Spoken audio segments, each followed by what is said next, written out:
Hey, legal eagles, it's time to think like a lawyer and talk about the new Epic versus Apple lawsuit that's occurring right now. Very interesting stuff. So let's jump right into it. So, as mentioned in the title, the Epic Games versus Apple trial has begun, and it's quite interesting as to what's happening right now, and a few, let's say, controversial statements that have been made against certain other storefronts. Let's just jump right into it. So first, let's start talking about what this case is really about. At least by what Epic's fighting for. They're saying that the fee, which critics call the Apple tax, is applied unfairly and falls heavily on smaller app developers who are then at a disadvantage trying to compete with Apple's own apps that avoid that fee. And basically, it's talking about the 30% commission of every purchase from the App Store to the developer. And basically, the money made from this commission is an important growing revenue stream for Apple, and part of the fees and subscriptions generated about 54% billion in the last fiscal year. And basically, yeah, this makes money Apple a lot of money. It's pretty much like how Steam doesn't really need to make any more games as so much as they do just need to sell them, basically. Though Apple's defense says that this 30% cut is necessary and it is to safeguard privacy and safety of apps on other Apple devices. And yeah, so Epic's basically saying we want to be able to sell things away from the Apple Store. And Apple's like, no, you can't do that. And yeah, that's why Fortnite was taken off the App Store in Apple. And this law case really isn't going to be like a first time for Apple dealing with this kind of thing. Lawmakers in Washington last month held a hearing focused on the power of tech giant companies and basically saying, yeah, Apple may have a little bit too much power. And the European Union also brought charges against Apple for breaking antitrust laws.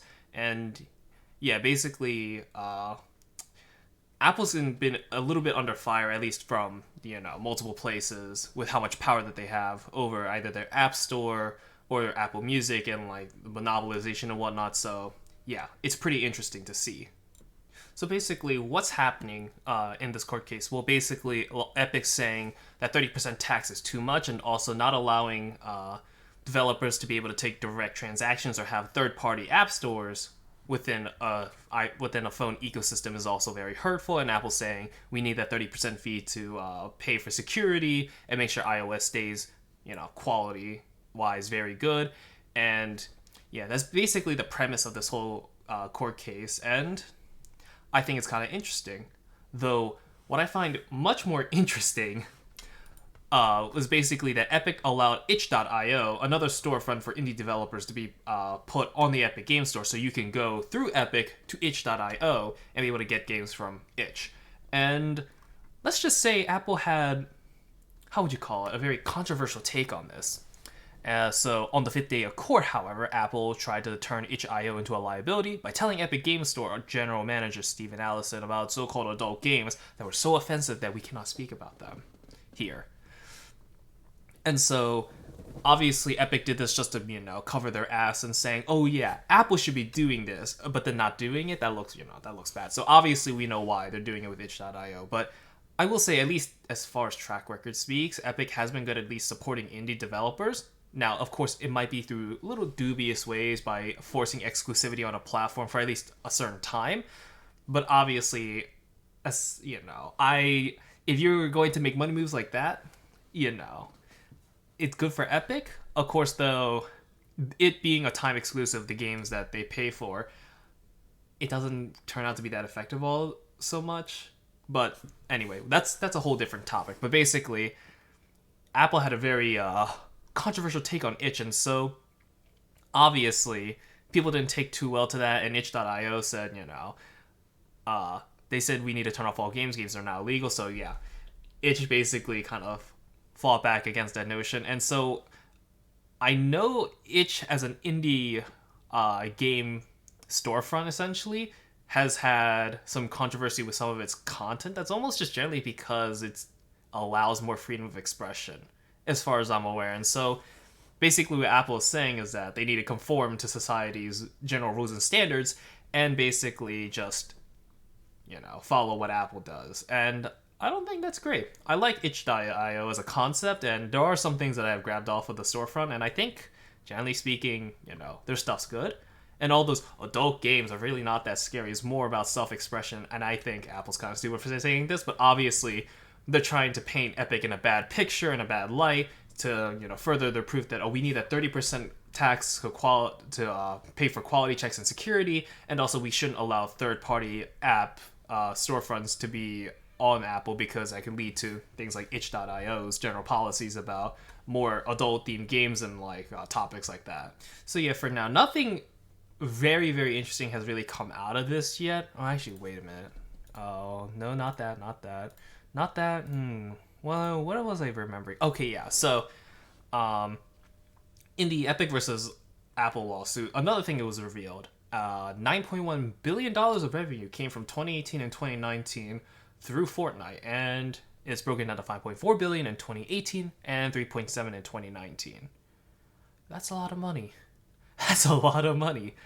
It's just, so I think this is kind of crazy how much money Epic has made, through Fortnite alone through 2018 and 2019. And it's just, it's kind of crazy. And so, and then they made $5.1 billion in 2020. And so, yeah, I think Epic's fine, honestly. Them taking the 30% cut from Apple's storefront is, I feel like this lawsuit really isn't, about indie developers and whatnot. It's more about Fortnite trying to get more money. So obviously, but it does end up helping, I think, indie developers and third-party storefronts like itch.io if Epic wins this lawsuit. Of course, though, do I think it's going to happen? As mentioned before, probably not. But obviously, I think this is a good move. And so, yeah, we shall see what happens in the future with this lawsuit. So I'll keep you all up to date if anything more interesting happens, either with Apple saying something controversial, Epic saying something controversial, or if we find out Fortnite makes even more money than we realized. But yeah, so that's it for now on at least this case. So next thing on the list, announcing PlayStation's new partnership with Discord, and I think this is very interesting. So basically, that Microsoft deal with Discord, I think, fell through because Sony was like, hey, we won't acquire you, but we'd like a partnership. And I think Discord wants to keep its general autonomy away from being acquired by a big tech company like Microsoft, and instead just, partnering up with other companies and essentially providing their services of what their general platforms provide. And so in Discord's case, I think they're going to essentially implement into Sony's already their infrastructure with communicating with other people, but also allow Discord integration and I guess maybe find people through Discord, immediately join games through Discord and stuff like that. And so I think this is very interesting, though I'm not sure exactly what it entails, but the things I mentioned before, I definitely think will probably come into play. I definitely think it'll be good if Discord can do this, because it'll be a lot more players, in the ecosystem of Discord. And then PlayStation, I haven't really used their communication services a lot, so I can't say anything on that. But if they're partnering up with Discord, there's probably a good reason why, right? And so I think this is going to be a win-win for Discord, PlayStation, and the only loser really here at this point is Microsoft. But, I mean, they kind of have their own stuff. I don't think they really needed Discord for what they have already. So, I think this is very interesting, and we'll see exactly what this Discord and PlayStation integration entails. Next on the list, Sony has registered a trademark for Sunset Overdrive, and for y'all people that don't know what Sunset Overdrive is, it was a Microsoft Xbox One exclusive that Insomniac made, and at least from what I've been told, the game's really good. It's a lot of fun, but because it wasn't on its regular platform, it didn't do as well as it could have. So if it was on PlayStation, I think it could have done very, very well, but because it was on Microsoft, it kind of not flopped, but it just didn't do as well. But so if Sony is registering a trademark for Sunset Overdrive, this does look like a sequel's coming, either a direct sequel or maybe set in the same universe but with different characters and whatnot. And so I think this is very interesting, and so we'll see when this gets announced. And I think this also helps break the notion that Sony really only wants blockbuster games that sell 10 million copies per game. So I think this is next on the list. Phil Spencer and Tim Sweeney revealed that they haven't given up on bringing xCloud to other consoles, and basically this is just Microsoft trying to extend their reach into the gaming scene more and more. So obviously with Game Pass, for Xbox users, they get a set of games on that pass, and it's really good value. They also have the PC pass, and that also extends to a whole different audience with a different set of games, and with some overlapping.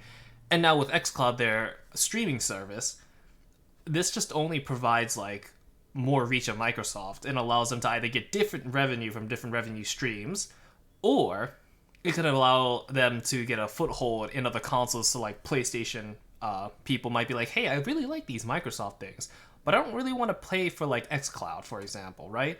I want to be able to play that game on a console and be able to play all these games. And so it might make people jump from PlayStation to Xbox, or, you know, have both concurrently. So it's a very interesting move, and if Phil Spencer and Tim Sweeney are still talking about this, I feel like Epic might get xCloud or some form of it. And I think Nintendo might be prone to the idea. I know the only console that'll very much be opposed to it is PlayStation, unless PlayStation gets a decent cut of the revenue. So we'll see what this move entails in the future. I do find it very interesting, though. So once again, for those that don't care about Apex, you can just skip this part, honestly. But Apex Season 9 came out, or Legacy, and I like it. And finally, on the, at least, general gaming news as a whole, these are the E3 participants for 2021. Nintendo, Xbox, Capcom, Ubisoft, Take-Two, Warner Bros. Games, Square Enix, Co-Media, Sega, Bandai Namco, Gearbox, Turtle Beach, Verizon, Binge, DVSI Entertainment, Freedom Games, and XSEED Marvelous USA. And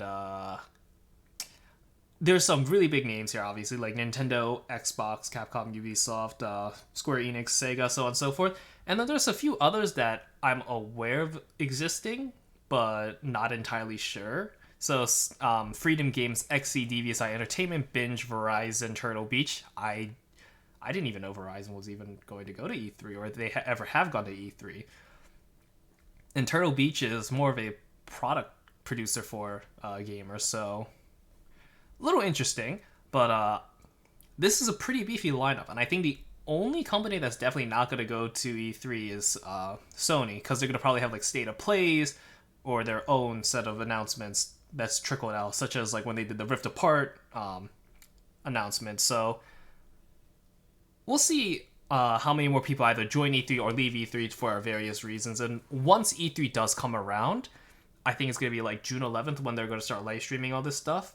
I'll definitely try to do some, live streams about the coverage of the event, a few videos here and there, so I'll produce more content, you guys. So, on to individual video games. Resident Evil Village came out, and at least a majority of people seem to very much like it. Either for, its gameplay and its faster-paced gameplay, i.e. Something like Resident Evil 4's kind of gameplay in first person, or because they like big vampire ladies stomping on them. Basically, revealing why Twilight was so appealing to teenage girls back in the day. But, so yeah. Resident Evil 8 came out, and generally speaking, I think it did very well. It's probably going to move Resident Evil back to its faster-paced roots with a different type of horror, because this game doesn't really have like a T-virus like the previous games did, and it's more supernatural. And so I guess its horror aspect is going to be kind of more about like, oh, these monsters can do these types of things, they're capable of causing, mass destruction of sorts, and so I think it's really interesting. And I wonder if Resident Evil 9, if they do make it, will turn out to be just like Resident Evil Part 2 kind of, give or take. And so we'll see in the future. And another game that I find pretty interesting, though I'm not sure if I'm going to grab it, is a game called Blood of Heroes. And this is the official closed beta gameplay. I'm not going to play it because I might get hit with, copyright. So, but basically, Blood of Heroes has been announced, and it looks like a For Honor type kind of deal. And For Honor is very unique in the sense that it's the only game of its type, medieval combat and a PvP system. So we'll see if Back 4 Blood can even potentially, or Blood of Heroes potentially even be able to fight For Honor. So we'll see in the future. I think this is kind of interesting, but as I mentioned before, I don't think I'm going to get this. I don't really like PvP, at least like medieval or at least hand-to-hand combat. At least I didn't find For Honor's system intuitive, so who knows, maybe I'll like this more in the future.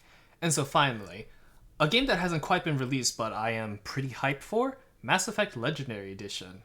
So let me tell ya, I hope it gets released, and I hope it comes out very good. At least as far as we know, there are no delays, no last minute delays, and comes out May 14th. Unfortunately, I'm probably not going to have any gameplay for that because I want to live stream it, and unfortunately due to college stuff, I'm not going to be able to live stream it until after the 18th or so. So look out for an announcement about that, and I'll do my review as a first time player. While I'm aware of like the general plot of Mass Effect and I kind of know the story beats give or take, I never really played a Mass Effect, so you know, y'all get to see me play Mass Effect for the first time and simp over all the aliens. So I'll see y'all on this specific thing in like 2 weeks or so, give or take. Yeah, so you'll see me then.